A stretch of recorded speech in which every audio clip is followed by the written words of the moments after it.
আসসালামু আলাইকুম প্রিয় শিক্ষার্থী, আমরা আর একটি খুবই গুরুত্বপূর্ণ অঙ্ক নিয়ে আসলাম। দ্বারা দেখেন এখানে আমাদের প্রথম, দ্বিতীয়, তৃতীয়, চতুর্থ, পঞ্চম, ষষ্ঠ, সপ্তম দ্বারার অষ্টম পদ কত তা বের করার জন্য আমাদেরকে বলছে। তবে আমরা এটা 37তম বিসিএস এসেছে দ্বারার একটি খুবই সুন্দর একটি প্রশ্ন।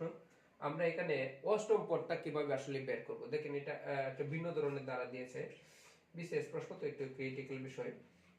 প্রথম পদ 3, দ্বিতীয় পদ 7, তৃতীয় পদ 4, চতুর্থ পদ 14, পঞ্চম পদ 5, ষষ্ঠ পদ 21, সপ্তম পদ 6।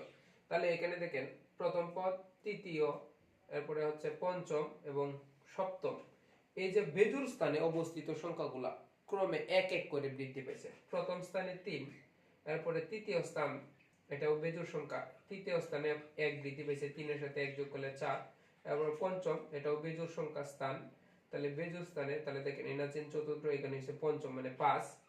এরপরে দেখেন ষষ্ঠ বাদে সপ্তম, সপ্তম হচ্ছে বেজোড় স্থান, বেজোড় স্থানে এখানে ছিল 5, এখানে হয়েছে 6, তাহলে বেজোড় স্থানে 1 করে বৃদ্ধি পেয়েছে। তাহলে আমাদের 8 নাম্বার যে পদটা বার করব, মানে 6 এর পরে যে সংখ্যাটা, এটা হচ্ছে জোড় সংখ্যা। তাহলে আমরা দেখেন জোড় সংখ্যার ক্ষেত্রে এখন কিভাবে করব।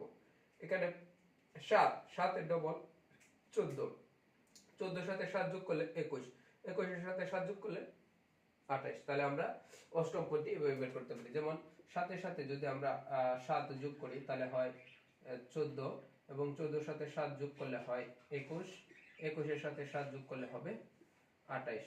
আমাদের অষ্টম পদটি হবে 28।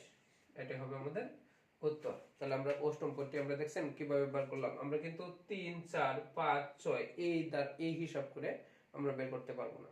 আবার যদি প্রশ্ন করতো যে দ্বারার নবম পদ, তাহলে নবম পদ হলো 7। কিভাবে দেখেন এখানে সপ্তম বেজোড় সংখ্যা, তাহলে অষ্টম পদ বাদ দিয়ে যদি তারা বলতো নবম পদ কত, নবম পদ, তাহলে আমরা 6 এর সাথে 1 যোগ করলাম, তাহলে হলো 7। নবম পদ হইল 7। যদি আমাদেরকে প্রশ্ন করতো নবমতম পদ কত, তাহলে আমরা আমরা বের করতে পারলাম যে এটা 7 হবে নবমতম পদ, কারণ বেজোড় স্থানের সংখ্যাগুলো এক এক করে বৃদ্ধি পাইছে।